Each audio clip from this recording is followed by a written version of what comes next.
আমার পরাবিধি বাদী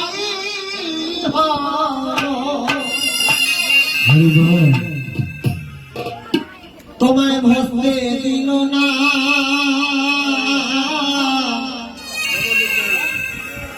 তোমায় ভসতে দিল না,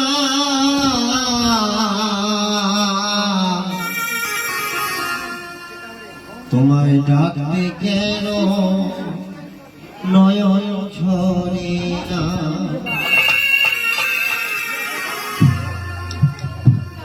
নইলে গৌর হরি মিলবে না,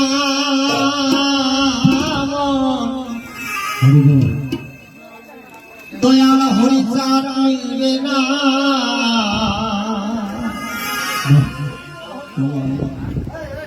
ডাকে কেন নয়ন ঝরে না, আমার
নয়ন ঝরে না,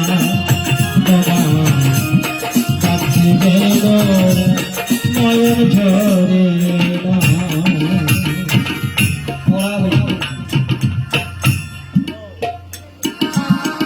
কেউ বলছে ঠান্ডার বার্তা বলছে যে সল কানে দুটা কীর্তন শোনো।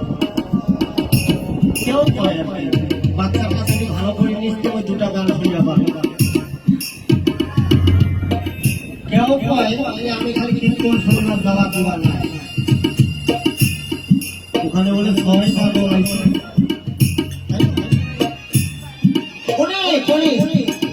কেউ অনেক মতন বিধি মানে পড়া বিধি। কেউ বলছে ভাগ্যটাই দোষানা, কেউ কয় আমার দোষানা, কেউ কয় আমার দোষানাই খারাপ, কেউ বলছে আমার ভাগ্যটাই খারাপ, দিয়ে খারাপ আমার ভাগ্যটাই খারাপ। রাত 1টা বাজে যদি অনুভব করা যায় 6 জন করে ধরা যায়, তা 36টি মানে 36টি সাধু মহাজন এসেছে। 36টি মহাজন এসেছেন। আর যেই গৃহে সাধুগুরু বৈষ্ণব আছে, কারণ গীতায় 6 একটু কথা বলেছি, সাধু নাম পরিত্রাণায় দুষ্কৃতাং ধর্ম সংস্থাপনায় সম্ভবাংশা যুগে যুগে। আমি সাধুদেরকে পরিত্রাণ করি। তিনি বললেন না যে এতগুলো টাকা হলে তোমাকে আমি পরিত্রাণ করি না, তোমার এত টাকা যতক্ষণ পর্যন্ত সম্পদ হবে না আমি তোমার পরিত্রাণ করি না। এখানে বললেন সাধুদেরকে পরিত্রাণ করি। তো আমি ঠিক আপনাদের মাঝে 30 হতে 50 মিনিট সময় নেব, 2-3টা গান যত ভাগে পড়ে আমি মানে আপনাদের সময় লস করবো না তা না, কিন্তু এই কয়েকটা কথা বলবো, এটাই বলবো যে আপনাদের অবশ্যই আসন নিয়ে বসতে হবে। আশ্রয় নেওয়া বলে গুরু কৃষ্ণ নাহিতে যে আর জীব মনে অভাব। আশ্রয় নিয়েছেন এখন গুরু, অবশ্যই চঞ্চল মনে কোনোদিন খাওয়া দাওয়া হয় না, দৌড়াদৌড়ি করে ভাত খাইতে পারবে না। আসন নিয়ে বসতে হবে অবশ্যই। সাধুগুরু বৈষ্ণব যেখানে থাকবে অবশ্যই সুন্দর মন যতটুকু থাকবে, মানুষ কি করে সেটা দেখার বিষয় নেই। চঞ্চল মনে আছে, স্থিরতা আছে, সেটা আপনাকে ভাবতে হবে। কে কি করলো সেটা আপনাদের বড় জিনিস নয়, নিজেকে কতটুকু আপনি স্থিরতা আছে সেটাকে ভাবতে হবে। তাই আমার সর্বপ্রথম গান, এই গানটা আমি চলে যাবো, কিন্তু আপনারা তাও গানটা আমি শুনতে পাবেন। কিভাবে? এই গানটি ইউটিউব দিয়ে ডিজিটাল সরকার সার্চ দিয়ে আমার নামটা দিলে আপনারা ইউটিউবে আমার এই গানটি পেয়ে যাবেন। যেই গানটি গাচ্ছি এই গানটি ইউটিউবে ছাড়ানো আছে, হয়তো আমার নেতা ভাই পেয়েছে কিনা, বড় মোবাইল থাকলে আপনারা সার্চ দিলেন পেয়ে যাবেন, আমার নামটা বলতে হবে। এবার গান শুনুন। পরাণধি পাদি হলো, পরাণধি পাদি হলো, তোমার ভক্তে লোলা ডাকতে লোলা, ডাকতে নয়ন ঝরে, ডাকতে নয়ন ঝরে।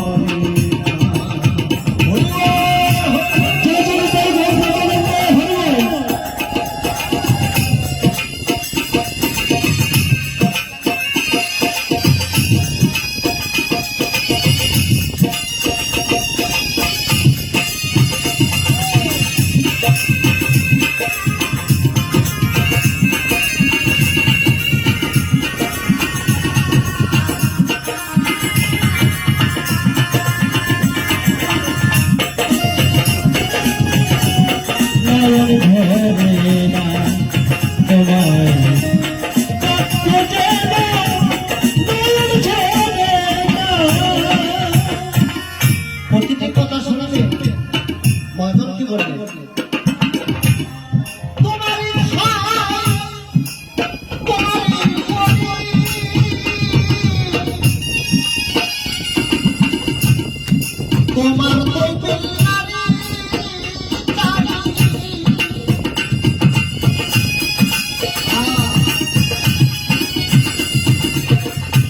মহাজন বললেন তোমার ভাই তোমার ভাই, যাহা খাচ্ছি ভগবানের, যত সম্পদ ভগবানের, এই দেহটাও ভগবানের, এটা তবে ব্যক্তি হচ্ছে বাবা তিনটি কারিগর, দেহটা গঠন করছে তিনটি কারিগর। একবারে কথা বলবেন না, একবারে কথা বলবেন না, মন দিয়ে শুনুন, দুটি কথা শুনুন মন দিয়ে।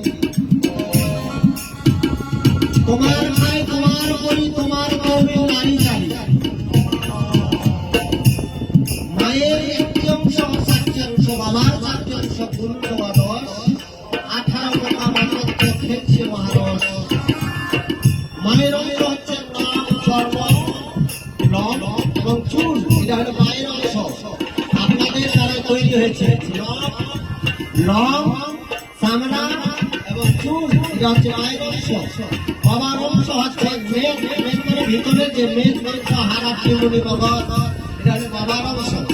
যেই শক্তি আপনি দেখছেন এটা ভগবানের, যেটা শ্রবণ শক্তি আপনারা গান শুনছেন এটাও ভগবানের, যেটা হাত দিয়ে নড়ানো করছে না এটাও তো ভগবানের, যেটা পা দিয়ে নাচানাচি করছি করতে সরকার এটাও ভগবানের, আমরা মল মন্ত্র পরিষ্কার করে এটা ভগবানের, এটা তার করবেন। আমরা ঘষাঘষি করলেও তার করবেন, নানা তারে করে আমরা যে আবাদ করছি না, ভগবান দিলে আবাদ হয় না, হলে হবে না জীবনে। যদি অনেক মনে করে জ্বালাই বানাইবে, জ্বালাই বানাইবে, বুঝে যাচ্ছে তো কথাগুলো? অল্প অল্প করে বুঝাই আপনারা মন দিয়ে শুনে আছেন। আমার শর্ত হওয়া দাদা হয়, পাশে আছে আমাদের মহিমা ঠাকুরজি, আমি মনে করছিলাম যে এখানে না হলে 3 ভাই একটু লাগালাগি হবে। ওই গুরুজিও দেখে আসছি, এবার উড়িষ্যায় গিয়েছিল, কি উড়িষ্যার মহিমা, নামও মহিমা যেমন নামও মহিমা। এক এক করে আলোচনা করার চেষ্টা করবো। বহু সাধু দেখলাম জীবনে, আমিও ভারতে গিয়েছিলাম, 4 মাস গান হয়ে আসছিলাম ভারত। আমার গান অনেকগুলো সাল ছিলেই পায়ে যাবেন, 4 মাস ওইদিকে গান করলাম। মহাজন বললেন তোমার ভাই তোমার পরি, তোমার কৌমিল নারী চারি, বুঝে যাচ্ছে না কথা?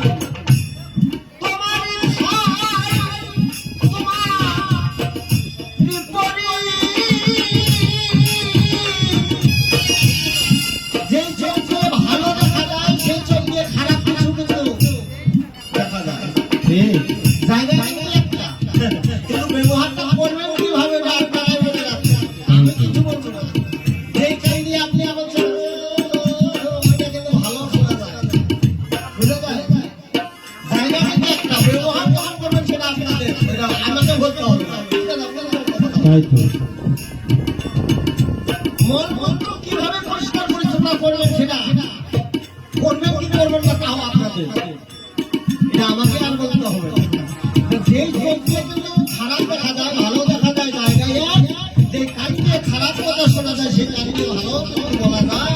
হরি বল যে আপনারা খারাপ ভাষা বলছেন সেই মুখে কিন্তু ভালো কথা বলা যায় জায়গা কিন্তু একই। তাই তোমার ভাই তোমার বই তোমার কৌমিল নারী তোমারই ভাই তোমারই করি দেখো তোমার কৌমিল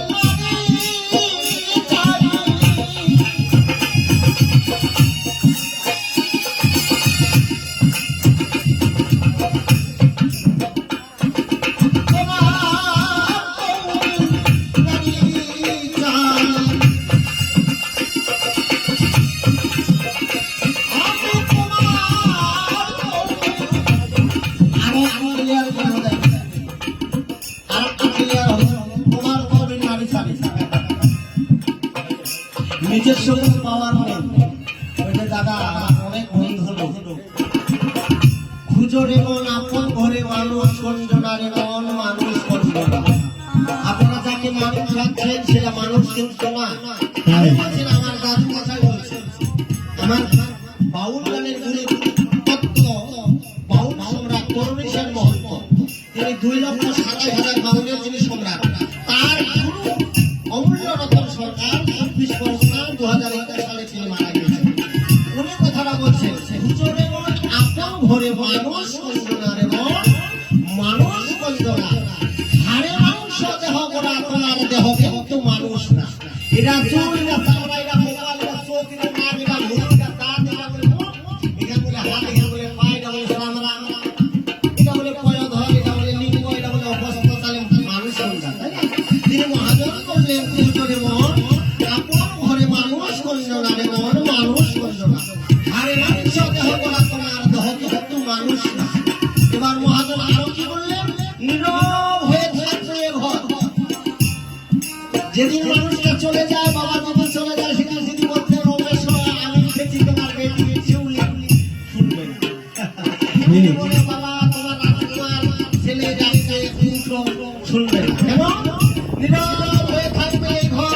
না থাকলে ওই মানুষটা ঘরে ভিতর, যেই মানুষটা ঘরে ভিতর আছে তাকে একটু জানার চেষ্টা করলি না, তোমার ঘরে সেই মানুষটা যাওয়া আসা করে, কিন্তু ওই মানুষটা তোমার সঙ্গে কথা বলে না। কথাটা বোঝা যাচ্ছে? আরে মহাজন বললেন, আরেকটা মহাজন বড় আমার মানুষের সঙ্গ, আর ওই দাদা আমার প্রণাম নিবে, এখান থেকে যাওয়ার কোনো সাহস দরকার নেই, এখান থেকে একটু প্রণাম নিলাম। এরকম নিবে নারায়ণের সঙ্গ, এরকম নিবে নারায়ণের সঙ্গ। আগের করবে সাধুর সঙ্গ, এই নারায়ণ এবং গুরু করবে তোমায় পরিত্রাণ। যিনি জানেন তিনি একটা কথা বলছেন, সাধুরা না জানিয়া গান করতে আসে না দাদা। তার মানে করবে মানুষের সঙ্গ, মানুষ গুরু তোমাকে করবে পরিত্রাণ। তাই চেনা এবং চেনার মধ্যে অনেক ব্যবধান। হরি বল আপনাকে যেটা আমি চিনছি, মানে আমাকে যেটা চিনছেন, আমি ক্লিয়ার বুঝে দিচ্ছি তো কথাগুলো বুঝতে পারছেন? আমাকে যেটা দেখছেন কথা বলবেন না দাদা, হিসাবটাও জানতে হবে, হিসাবটাও জানতে হবে। ধীরে ধীরে দেন, ধীরে ধীরে খাবেন, কিন্তু গল্প করবেন না। আমাকে যেটা দেখছেন, আমাকে চিনছেন কথা কি? এটা উপস্থিত, মানে বাবা যাহা ছিল সমস্ত কিছু ছিল, চোখ মুখ দাঁত চোখ হাত হাত জিহ্বা কোনা কাশিকা চোখ বায়ু পায় অবস্থা সবই ছিল, কিন্তু বাবাকে ডাকলে বাবা শুনে নাই। কেন? কেন? একটা চেনা মানুষ, একটা অচেনা মানুষ। যেই চেনা মানুষটা আপনারা দেখছেন বা চিনছেন, চেনা মানুষটা যাহা দেখছেন সবাই আছে, যেই অচেনা মানুষ না থাকলে আমরা মৃত বলে ঘোষণা করা হয়, সেই মানুষটাই আমরা চিনি না। তার মানে আমাকে যে নিয়ে বেড়াচ্ছেন, একজন মানুষ আছে এখানে, মানুষ আছে, যে মানুষটা না থাকলে প্রাণটা আমার এই জন্য বলছে নীরব হয়ে থাকবে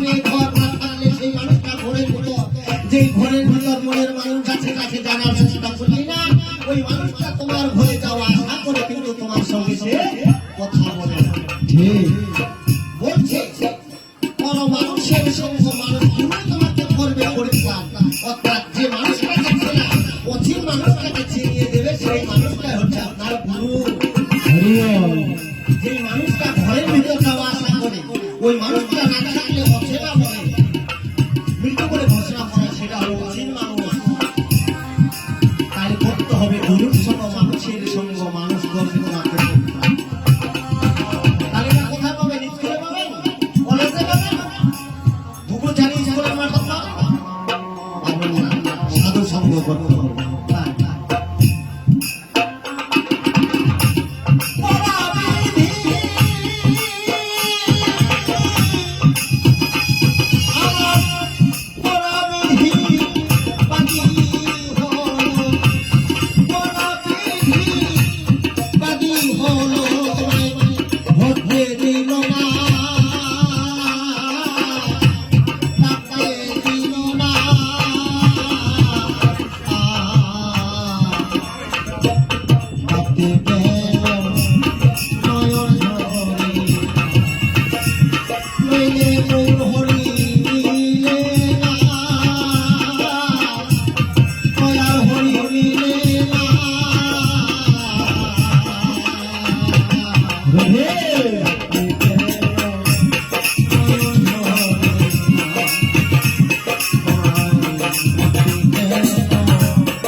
বিজয় জয় জয় আনন্দ হরি বল হরি বল হরি বল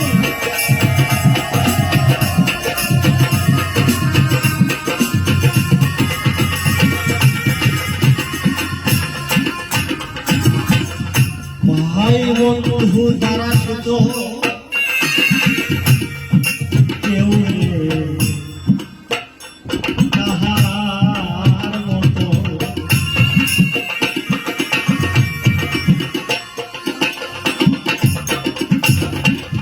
আমাকে 10টি টাকা দিয়ে করাইতে পারবে কিন্তু আমার জীবনটাকে বাঁচাইতে পারবে না।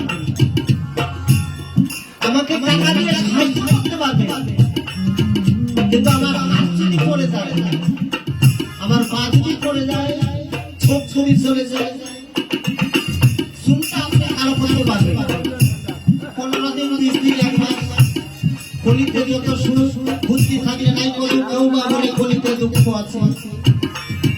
আরো সবাইলো দেশে শুরু দিয়ে মাথা বসে গলা দিয়ে শুরু করে কালো যদি থাকে সাদা চুল কালো হবে নাই কবুল বুড়া বুড়া বুড়া হয়ে গেল। আরো সবাইলো দেশে কথা বলে মোবাইলতে যাওয়া আসার কোনো দরকার না। যদি থাকে বিদেশে খবর হবে বাড়ির বসে এখান থেকে ভালো ভালো। কিন্তু যদি ভগবান নিয়ে যায় একবার হাওয়া দিয়ে তাকে কেউ বাঁচাতে পারবে না, কেউ কিছু করতে পারবে না। হরি বল এটা ভাই বন্ধু দ্বারাই হয় না। ভাই বন্ধু দ্বারা সুত কেউ নেই তোমার মতো।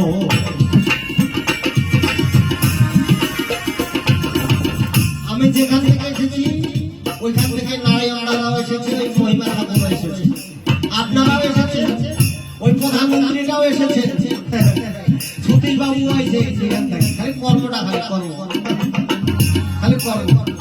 আমরা বুঝি যেদিন তুমি এসেছিলে ভবে তুমি সেদিন কেটেছিলে হেসেছিলে সবে মোর বেলা হইলে ভাই বেশি হলে না মন লাগা। যেদিন তুমি এসেছিলে ভবে তুমি সেদিন কেটেছিল হেসেছিল সবে। এমন জীবন তুমি করো হবে মরণে হাতে তুমি কাঁদিবে জীবন। একটু চিন্তা ভাবনা করলে হয়ে যায়, একটু চিন্তা ভাবনা করতে হবে। ভাই বন্ধু দ্বারা সুত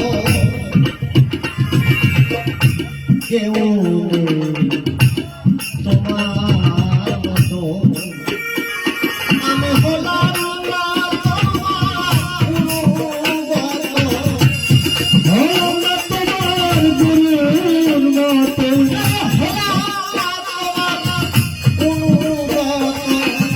হতে পারলাম না, হতে পারলাম না। ডাকি দেব নয়ন ভরে, ডাকি দেব নয়ন ভরে।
এই লেখকের উনার বলো না, উনি একজন মহাজন, বিশাল কবিয়া।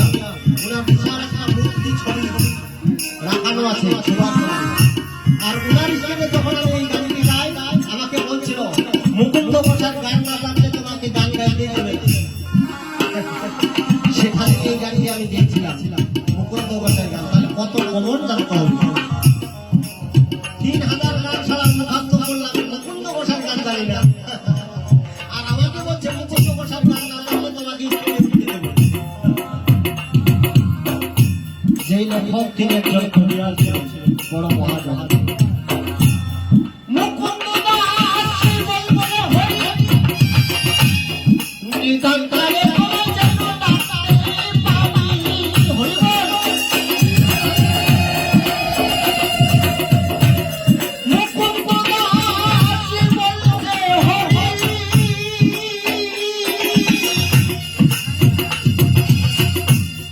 নিধান কালে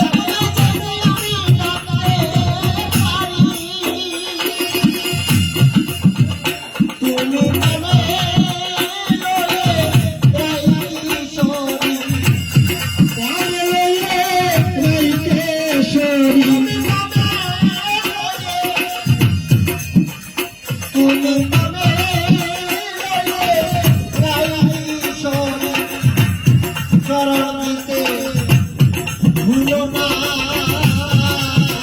চরণ দিতে, ভুলো না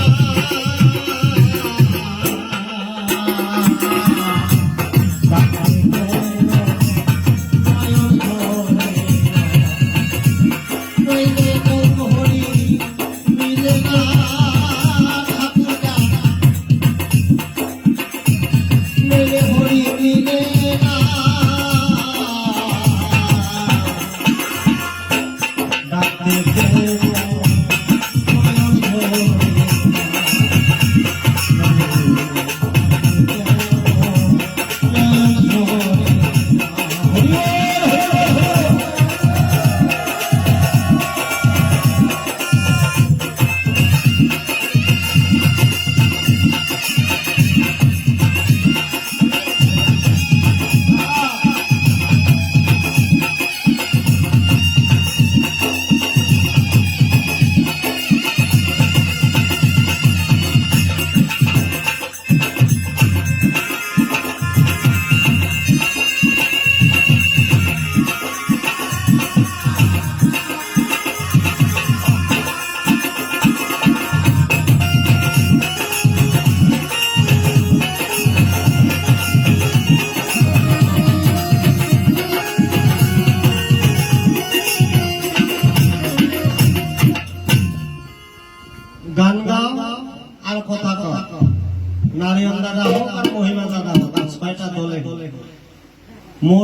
তরুণী সেন গুরু একটা গান দিছে আমার। গান তো অনেকলাই দিয়েছেন, কিন্তু একটা গান বলছে বাবা শোন শোন শোন শোন। বলতে কি ভের ভাই কত এটা কথা নিয়ে যা, কাজে লাগবে তো। এই যে মোর শাশুড়ি একটা গান গায় না, মোর শাশুড়ি কথা পবন, ওইটা হলো